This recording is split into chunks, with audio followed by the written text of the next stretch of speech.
नमस्कार दोस्तों, मेरा नाम है अर्पित और आज के इस वीडियो के अंदर मैं आपको एकदम अल्टीमेट स्टडी प्लान बताने वाला हूं, जिसको अगर आप फॉलो करते हैं तो डेफिनेटली आप अपनी इंग्लिश की बोर्ड एग्जामिनेशन में बहुत ही अच्छे मार्क्स लाने वाले हैं।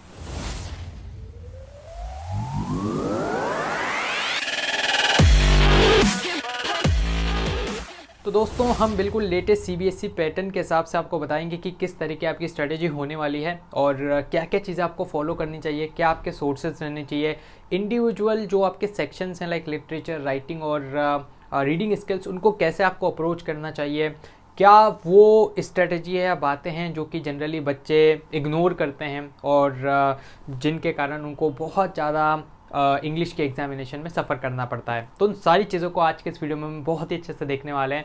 तो ये स्टार्ट करते हैं हमारे इस वीडियो को। तो आइए अब हम देखते हैं अल्टीमेट प्लान जिससे आप अपनी सीबीएसई क्लास 12th की बोर्ड एग्जामिनेशन में एकदम मस्त मार्क्स ला सकते हैं। तो सबसे पहले मैं आपको बता देता हूँ कि यार सिलेबस किस प्रकार का है, क्योंकि जब भी हम किसी भी एग्ज़ाम की तैयारी करते हैं तो सिलेबस और प्रीवियस ईयर क्वेश्चंस तुम्हारे पास होने ही चाहिए। क्योंकि रहता है ना कि अगर हम कोई जंग लड़ने जा रहे हैं तो हमें पता तो भाई साहब एनिमी कौन है। तो सेम यही है कि अगर आप सीबीएसई की इंग्लिश की परीक्षा देने जा रहे हैं या फिर उसकी तैयारी करने की सोच रहे हैं तो सबसे पहले सिलेबस अच्छे से आपको पता होना चाहिए। तो आपका जो इंग्लिश का पेपर है 3 पार्ट्स में डिवाइडेड रहता है, section A B C. Section A रहता है रीडिंग स्किल्स, जिसके अंदर आपके पास 2 पैसेजेस आते हैं। एक पैसेज रहता है 12 मार्क्स का और एक पैसेज रहता है 10 मार्क्स का। आजकल जो पैसेजेस रहते हैं वो बहुत ज़्यादा कॉम्पिटेंसी बेस्ड रहते हैं और यहाँ पर से आपको हिडन मीनिंग निकालना रहता है। तो इस तरह के पैसेजेस को आपको सॉल्व करने की यहाँ पर प्रैक्टिस करनी होगी। कैसे करना है, कैसे इसको अप्रोच करना है, इस वीडियो में मैं आपको अच्छे से बताऊँगा। देन इसके बाद नेक्स्ट आ जाता है आपका क्रिएटिव राइटिंग स्किल्स। नाम में ही जुड़ा हुआ है क्रिएटिव, तो आपको यहाँ पर थोड़ा सा क्रिएटिव होना पड़ेगा। लेकिन यार इसको एक्सेल करने की भी एक बहुत ही आसान सी स्टेप्स हैं, तो वो भी मैं आपको बता दूंगा कि कैसे आप best notice, letter, article, report, है ना, देन इन्विटेशन से सब लिख सकते हैं। तो यहाँ पर आप ज़रूर से इनका मार्क्स याद रखिएगा कि जैसे नोटिस 4 मार्क्स में आने वाला है, तो 4 मार्क्स को फिर फर्दर कैसे डिवाइड किया गया है। जैसे 1 मार्क रहता है फॉर्मेट का, तो आपको फॉर्मेट पे काम करना होगा। 2 मार्क रहते हैं कंटेंट के, तो कैसे कंटेंट पे काम किया जाए वो मैं आपको बताऊंगा। फिर उसके बाद एक्यूरेसी के मार्क्स रहते हैं, लाइक स्पेलिंग मिस्टेक्स ना हो, ग्रामेटिकल मिस्टेक्स ना हो। तो इन सारी चीज़ों पर काम करना है, क्योंकि अगर आप जब बिट्स एंड पीसेस में काम करोगे तभी आप इंग्लिश में जो 80 ऑन 80 है उसको टारगेट कर सकते हैं। सेम यहाँ पर इनविटेशन रिप्लाई है ना, उसमें भी फॉर्मेट, कंटेंट और एक्यूरेसी का आपको ध्यान रखना है। देन लेटर की अगर हम बात करें तो वहाँ पर फॉर्मेट, फिर आप कैसे अपने आइडियाज़ को ऑर्गेनाइज करते हैं वो भी बहुत इंपॉर्टेंट होता है। फिर कंटेंट और एक्यूरेसी के मार्क्स रहते ही हैं। देन इसके बाद आर्टिकल और रिपोर्ट राइटिंग की बात करें तो ये भी 5 मार्क्स का रहता है। देन इसके बाद अगर बात करें कि कौन कौन से चैप्टर्स आपको पढ़ने हैं, क्योंकि सबसे ज़्यादा बच्चों को टेंशन इसकी रहती है सर फ्लेमिंगो विस्टास में कौन से चैप्टर पढ़ने हैं और कौन से छोड़ने हैं। तो यार 8 चैप्टर आपको फ्लेमिंगो के सारे पढ़ने हैं। देन इसके बाद 8 आपको विस्टास के वाले चैप्टर्स पढ़ने हैं। देन इसके बाद 6 आपकी फ्लेमिंगो के अंदर पोएम्स हैं। तो टोटल 14 आइटम तो हैं आपके फ्लेमिंगो में और 8 आइटम्स है विस्टास के अंदर। बीच में जब कोरोना का टाइम था तब कुछ चैप्टर्स को एलिमिनेट भी किया गया था, लेकिन फ़िलहाल आपके फुल फ्लो में आपके कोर्स को रखा गया है। देन इसके बाद किन सोर्सेज को फॉलो किया जाए, तो बच्चों की सबसे बड़ी दिक्कत ये रहती है कि सर सोर्सेज अच्छे बता दो तो फिर भाई साहब हम गंगा नहाएं। तो यार देखो, पहला सोर्स तो एनसीईआरटी है ही, जो कि सीबीएसई ने खुद अपने सैम्पल पेपर्स में और सिलेबस के करिकुलम्स में रिकमेंड कर रखा है। तो एनसीईआरटी अब सिंस आती है सिर्फ और सिर्फ लिटरेचर की, तो फ्लेमिंगो और विस्टास इन दोनों किताब को तो आपको रखना ही है। जब भी आप इंग्लिश की तैयारी करें दोनों किताबें आपके टेबल पे होनी चाहिए, क्योंकि यहीं से क्वेश्चंस जो हैं वो निकल के आएंगे। तो फ्लेमिंगो और विस्टास के पीछे जितने भी क्वेश्चंस हैं कोशिश करें कि उसको सॉल्व करें। अगर खुद बैठ के सॉल्व ना करें तो आप किसी इंटरनेट के सोर्सेज की भी इस्तेमाल ले सकते हैं, या फिर मैं आगे आपको कुछ किताबें भी सजेस्ट कर दूंगा जिनका भी आप इस्तेमाल कर सकते हैं। तो एनसीईआरटी तो चाहिए चाहिए। तो अब मैं आपको सेकंड सोर्स बता देता हूँ, और मैंने कई सारी किताबों को देखा और फिर उसके बाद मैंने एक बुक को ऑर्डर किया जो कि है मैक्स मार्क्स, जिसको विद्या प्रकाशन मंदिर के द्वारा पब्लिश किया जाता है, और ये सीबीएसई क्लास 12 की इंग्लिश की क्वेश्चन बैंक है। तो ये वाली किताब को मैंने खुद ने भी ऑर्डर किया है और अभी मेरे पास भी है, और आगे भी जब अपने वीडियोज़ आएंगे उसके अंदर मैं इस किताब को बहुत ज़्यादा इस्तेमाल करने वाला हूँ। तो यार इस किताब में मुझे कुछ बहुत सारी ख़ास बातें यहाँ पर दिखाई दी है। और पहली बात तो जो लेटेस्ट अपना सीबीएसई का पैटर्न है उस हिसाब से इस किताब को डिज़ाइन किया गया है। और यहाँ पर आपको कई जगह पर वीडियो सॉल्यूशंस के रेफरेंस मिल जाएंगे, कंसेप्ट मैप्स आपको देखने को मिलेंगे, chapter assessment, extract based question जो कि आजकल सीबीएसई का लेटेस्ट पैटर्न चल रहा है उसके क्वेश्चंस आपको देखने को मिलेंगे। दैन पिछले 8 साल के जो बोर्ड के क्वेश्चंस हैं वो आपको अच्छे से सॉल्व वे में मिल जाएंगे और वो भी एरर फ्री तरीके से। दैन एनसीईआरटी बेस्ड आपका एक कॉर्नर है, तो बाय चांस अगर फ्लेमिंगो विस्टास मिस भी हो जाती है तो भी कोई दिक्कत की बात नहीं है।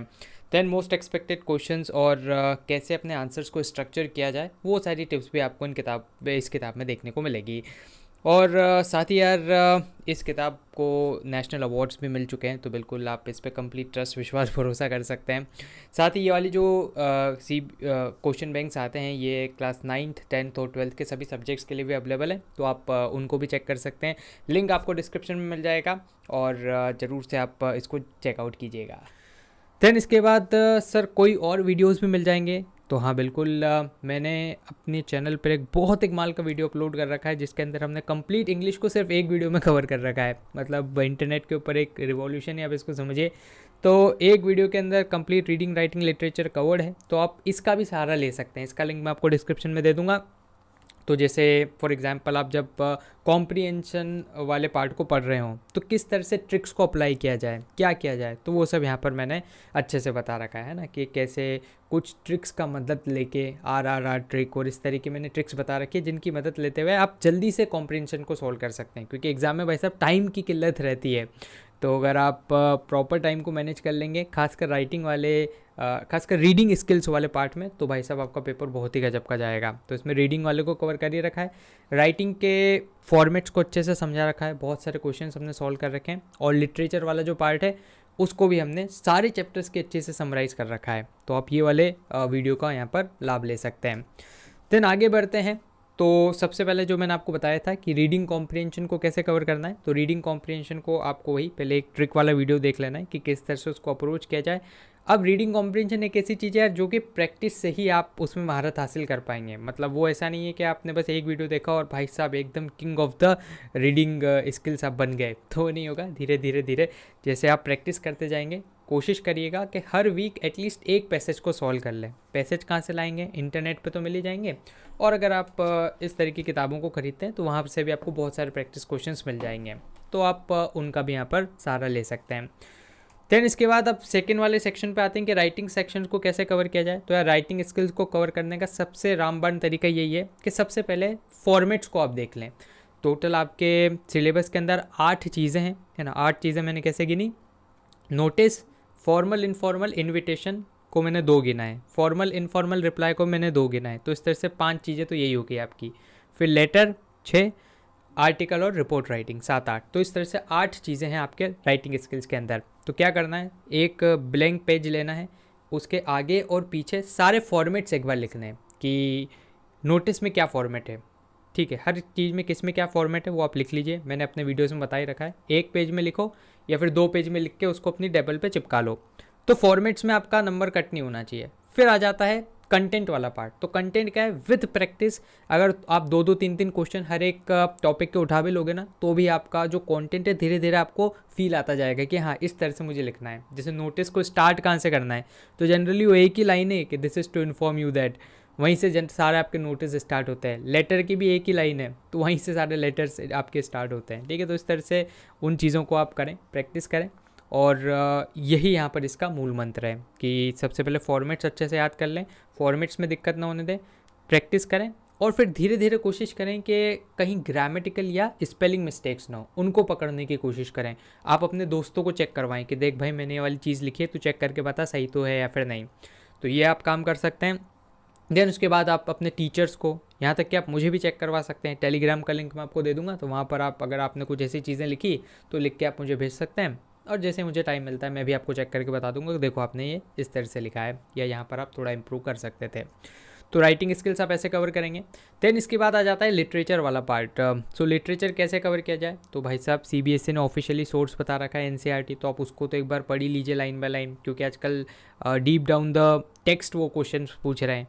देन उसके बाद माइंड मैप्स का अगर आप यूज़ कर सकते हो, जैसे मैं आपको एक एग्जांपल देता हूँ, इस तरह के आप माइंड मैप्स खुद से बना पाएँ तो बहुत ही बढ़िया, वरना मैंने तो आपको माइंड मैप सारे दे ही रखे हैं, है ना। तो जो आप डिस्क्रिप्शन में आपको एक लिंक मिलेगा जिसमें कंप्लीट अपने इंग्लिश को हमने कवर किया है, तो उसको अगर आप देखेंगे तो वहाँ पर नीचे नोट्स का सेक्शन दिखेगा, नोट्स में हमने सारे माइंड मैप्स भी आपको दे रखे हैं, तो वहाँ का भी आप सहारा ले सकते हो, या फिर खुद बनाओ तो भाई साहब बहुत ही बढ़िया, लाइन बाय लाइन पढ़ के। तो माइंड मैप्स का आप यूज़ कर सकते हैं, और इससे भाई साहब इसको अपन बोलते हैं एक्टिव रिकॉल, कि जब आप वापस रिवाइज करोगे ना तो बहुत आसानी से आपकी चीज़ें कवर हो जाएंगी, आपको बहुत टाइम नहीं लगेगा। तो इस तरह से आप कवर कर सकते हैं क्या, आपका लिटरेचर पार्ट। अब लिटरेचर पार्ट को थोड़ा सा और अगर हम डीप डाइव करें तो 40 अंक का, 40 मार्क्स का आपके एग्जाम में आता है लिटरेचर पार्ट, 80 में से 40, मतलब 50% मार्क्स आपके लिटरेचर के हैं। तो किस तरह के क्वेश्चंस आते हैं वो भी अपने को आइडिया होना जरूरी है। तो यार देखो, एक तो एक्सट्रैक्ट बेस्ड क्वेश्चंस आते हैं, किताब में से कहीं से भी एक्सट्रैक्ट उठा लिया जाता है, जैसे यहाँ पर पोएम वाला दिख रहा है हमें, तो पोएम का एक एक्सट्रैक्ट उठा लिया गया है। देन उससे रिलेटेड आपको क्या क्वेश्चंस आएंगे, आपको एमसीक्यू क्वेश्चंस भी आएंगे और आपको उसको एलाबोरेट करने वाले क्वेश्चंस भी आएंगे। तो इस तरह के क्वेश्चंस को हमने अच्छे से सॉल्व कर रखा है हमारे वीडियोज़ में, तो वहाँ का आप क्या कर सकते हैं, उन वीडियोज़ की हेल्प आप ले सकते हैं। तो एक्सट्रैक्ट बेस्ड क्वेश्चंस पर आपको ध्यान देना है ना, पेपर के फॉर्मेट के अनुसार हमें चलना है। देन इसके बाद नेक्स्ट आ जाता है आपके पास, ये भी एक्सट्रैक्ट बेस्ड क्वेश्चन है, लेकिन अब की बार इसको उठाया गया है कहाँ से, चैप्टर में से। पिछले वाला था पोएम में से, तो चैप्टर्स में से भी एक्सट्रैक्ट उठ सकते हैं। हालांकि इनको आंसर करना बहुत आसान रहता है ना। अगर आप एक बार लाइन बाय लाइन चीज़ों को पढ़ लोगे, समरी वगैरह अच्छे से देख लोगे, तो आप आराम से इनको आंसर कर सकते हैं। ये CBSE का लेटेस्ट सैम्पल पेपर से स्नैप लिए गए हैं। देन उसके बाद आपके शॉर्ट आंसर क्वेश्चंस आएंगे। देखो, शॉर्ट आंसर क्वेश्चंस को आंसर करने का एक ही यहाँ पर तरीका रहता है बेस्ट, कि जो भी क्वेश्चन में पूछा गया उसके डिमांड को सीधा हिट करना। जैसे एग्जांपल हम लेते हैं कि what can be inferred from the Rajendra Prasad recorded upshot of the lawyers consultation at Motihari. ठीक है, तो यहाँ पर अच्छे से बताया गया है, इंडिगो आपका चैप्टर है और उसमें से पूछा गया है कि जो राजेंद्र प्रसाद जी के रिकॉर्डेड अपशॉट हैं लॉयर्स के साथ, उनके जो कंसल्टेशंस हुए हैं मोतीहारी में, उसके बारे में आप क्या जानते हैं, क्या आप इन्फर करते हैं। तो यहाँ पर आपको रेफरेंस के तौर पे CBSE ने खुद ही बता भी रखा है कि सीनियर लॉयर्स ने रिप्लाई किया था that they had come to advise to help him and if he went to jail there would be nobody to advise and they would go home. What about the injustice of the sharecroppers Gandhi demanded, है ना। तो वो जो गांधी जी वाला पूरा conversation था वो आपको यहाँ पर लिखना है, सीधा टू द पॉइंट लिखना, 2 मार्क्स में 40 से 50 शब्दों में लिखना होता है। तो सीधा आपको हिट करना है जो भी क्वेश्चन की डिमांड है, इधर उधर की बात नहीं बतानी है। कहाँ पर बतानी है सर इधर उधर की बात, तो उसके लिए आते हैं लॉन्ग आंसर क्वेश्चंस। आजकल लॉन्ग आंसर क्वेश्चंस में भी क्या करता है CBSE, मैंने देखा है कि वो बड़े बड़े क्वेश्चंस दे रहा है, मतलब बच्चा एक तो देख के डर जाए कि यार इतना बड़ा क्या है। लेकिन जैसे हम ये पहला वाला ही क्वेश्चन देखते हैं कि in the story the third level Jack Finney Charles obsessed with finding the third level in an attempt to thresh out whether this obsession is a good quality or a harmful one. Charlie's wife expresses her thought in a diary entry. As Lucia, Charles' wife, write this diary entry. Support your response with reference to story. तो भाई साहब, अब इतना बड़ा question है कि last तक जब आप आते हो सपोर्ट योर रिस्पॉन्स, तो आप भूल ही जाते हो भाई शुरू में क्या हुआ था। तो यहाँ पर ऐसा कुछ नहीं है, यहाँ पर बताया गया है कि इस स्टोरी के अंदर जो जैक फिनी नाम का व्यक्ति है, मतलब जैक फिनी ने तो इस स्टोरी को लिखा है, और चार्ली नाम का जो व्यक्ति है उसको थर्ड लेवल फाइंड करना ही करना है, बहुत ज़्यादा ऑब्सेस्ड है वो। और इस ऑब्सेशन के अंदर वो क्या करता है, आपको बताना है कि क्या ये एक अच्छी क्वालिटी है फिर एक बुरी क्वालिटी है। तो चार्ली की वाइफ भी अपनी डायरी एंट्री में इसको लिखती है। अब देखो, ये इमेजनरी क्वेश्चन है ना, अगर आप चैप्टर पढ़ोगे तो वहाँ पर आपको कुछ ऐसा नहीं दिखेगा कि चार्ली की वाइफ डायरी लिख रही है नहीं लिख रही है, लेकिन इसमें यही है कि वो आपसे जानना चाहता है कि अगर डायरी लिखती और वो लिखती इस ऑब्सेशन के बारे में तो किस तरह से लिखती। तो पहली बात तो इस तरह के क्वेश्चंस को इंटरप्रेट करना मतलब एक चैलेंज है, लेकिन हाँ अगर आप कर लेते हैं तो फिर उसके बाद फिर आपको कैसे इसको डील करना है, इंट्रोडक्शन, फिर बॉडी, फिर कंक्लूजन। इंट्रोडक्शन में बिल्कुल आप लिख सकते हो ये चार्ली के बारे में, लूजिया के बारे में, और क्या उसका ऑब्सेशन था उसके बारे में। फिर बॉडी आपके ऊपर है कि आप बताना चाहते हो कि ये गुड क्वालिटी है हार्मफुल है, गुड क्वालिटी है तो क्यों, हार्मफुल है तो क्यों, बताया आपने। फिर कंक्लूड कर दिया जो भी आपने मतलब पिक किया था, जैसे आपने पिक किया था कि it is a harmful one, तो आप बता सकते हैं कंक्लूजन में कि हार्मफुल इसलिए बिकॉज आप क्या करते हो, अपनी कहीं ना कहीं क्वालिटी ऑफ लाइफ से कॉम्प्रोमाइज़ करते हो और आप और ज़्यादा स्ट्रेस के चंगुल में और इन सारी चीज़ों में फंस जाते हो। ठीक है, तो इस तरह से आप इसको अटेम्प्ट कर सकते थे। देन इसके बाद नीचे एक और जित कलासा वाला क्वेश्चन है ना, तो इसको भी आप अटेम्प्ट कीजिएगा लगभग इसी तरह से कि क्वेश्चन को इंटरप्रेट करो, देन उसके बाद उसको खुद लिखने की कोशिश करो। देखो आंसर्स ऐसा है कि जब तक आप खुद लिखने की कोशिश नहीं करोगे तब तक मतलब बहुत मुश्किल है कि आपको हाथ क्या आता जाए, है ना। तो इसलिए कोशिश करें, प्रैक्टिस करते रहें, क्योंकि जब तक आप प्रैक्टिस करेंगे तब तक मतलब आपकी जो चीज़ें और अच्छे से डेवलप होती जाएगी। तो ये मैंने आपको एक स्ट्रैटेजी बताई कि कैसे आपको इन पार्ट्स को कवर करना है। देन उसके बाद PYQs और सैम्पल पेपर क्वेश्चंस तो आपके गाइड रहने ही वाले हैं, है ना। तो PYQs को आप जैसे इस किताब से भी यहाँ पर कवर कर सकते हैं। सैम्पल पेपर क्वेश्चंस तो जनरली CBSE की वेबसाइट्स पर ही सॉल्व रहते हैं, तो वहाँ से आप उसको कवर करें, उनको साथ में लेके चलें, तो आपको पता रहेगा कि किस तरह के क्वेश्चन एग्जाम में आते हैं। देन इसके बाद सिंस ये वाला वीडियो मैं जुलाई में बना रहा हूँ, तो अभी आपके पास ऑलमोस्ट 7 महीने हैं एग्ज़ाम के लिए, तो किस तरह से आप अप्रोच करें वो भी बता देता हूँ। तो 7 × 4 28 वीक्स के आसपास अपने पास अभी हैं। तो हर एक वीक का प्लान क्या रखें जिससे बेस्ट पॉसिबल वे में हमारी इंग्लिश की तैयारी हो जाए। तो देखो यार, बहुत ही सॉर्टेड चलना है, बहुत ज़्यादा लोड इंग्लिश का लेना नहीं है, लेकिन हाँ उसको रेगुलरली पढ़ते रहना है। तो 1 चैप्टर ऑफ फ्लेमिंगो, और हर हफ्ते आप एक चैप्टर उठाएं।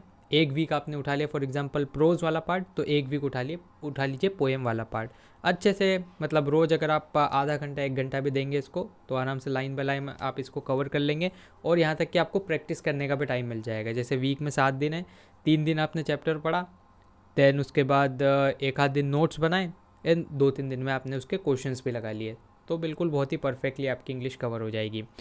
देन इन सभी के लिए वीडियोस ऑलरेडी मैंने अपलोड कर ही रखे हैं, तो उनकी भी आप सहायता ले सकते हैं। तो 1 chapter of Flamingo per week चलने दीजिए, और विस्टास के 8 चैप्टर है, तो उसको भी साथ साथ एक चैप्टर आप विस्टास का ले लीजिए। तो क्या होगा, हफ्ते में एक चैप्टर चल रहा है फ्लेमिंगो का, एक चैप्टर चल रहा है विस्टास का, तो जैसे हफ्ता खत्म होगा आपके 2 चैप्टर्स ऑलरेडी खत्म हो चुके होंगे बिना ज़्यादा लोड लिए।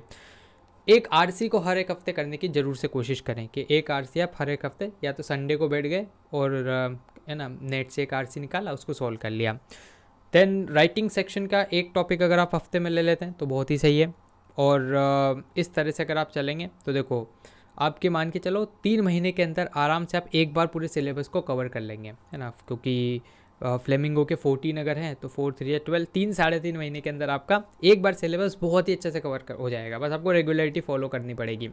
देन उसके बाद अगर आपके पास टाइम बचता है, या फिर थोड़ा सा स्पेयर टाइम निकाल लीजिए, हो सकता है क्या पता कोई चैप्टर बड़ा एक हफ्ते में कवर नहीं हुआ, थोड़ा स्पेयर निकाल लिया एक हफ्ते का, तो इस तरह से करते करते 4 महीने में आप आराम से इसको कवर कर सकते हैं।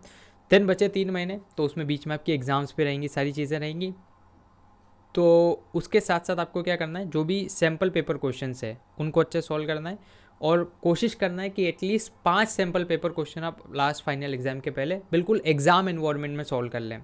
एग्ज़ाम एनवायरनमेंट क्या, तो बिल्कुल जैसे ही 3 घंटे का टाइमर लगाना है, और एग्ज़ाम मोड में आपको बैठना है, सारी कॉपी किताबें अलग, पेपर आपने या तो प्रिंट करवा लो, प्रिंट नहीं करवाया तो आपने लैपटॉप या अपने फ़ोन पे खोल लिया और उसको लिख रहे हैं, और लिख के फिर आप 3 घंटे बाद उसको बाद में जैसे शाम पड़े आप आराम से उसको चेक कर लें, या किसी दोस्त से टीचर से चेक करवा लें। तो इस तरह से 5 अगर आपने कर लिए, तो भाई साहब आपके इंग्लिश में 80 में से 80 लाना से आपको कोई नहीं रोक सकता।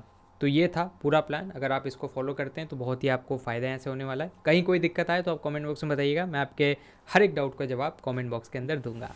तो फिलहाल के लिए इस वीडियो में इतना ही। मुझे उम्मीद है कि आपको वीडियो पसंद आया होगा। अगर आपके कोई भी डाउट्स हो, सवाल या सुझाव हो, तो जरूर से आप उसको कमेंट बॉक्स में लिख दीजिएगा। दोस्तों आप हमारे चैनल को भी सब्सक्राइब कर लीजिएगा, क्योंकि इससे हमें और भी ज़्यादा मोटिवेशन मिलता है आपके लिए वीडियोज़ बनाने के लिए। सब्सक्राइब बटन के पास बने एक बेल आइकन को आप जरूर से दबा दीजिएगा, ताकि हमारे चैनल के लेटेस्ट नोटिफिकेशन आपसे मिस ना हो। तो दोस्तों धन्यवाद, जय हिंद, जय भारत।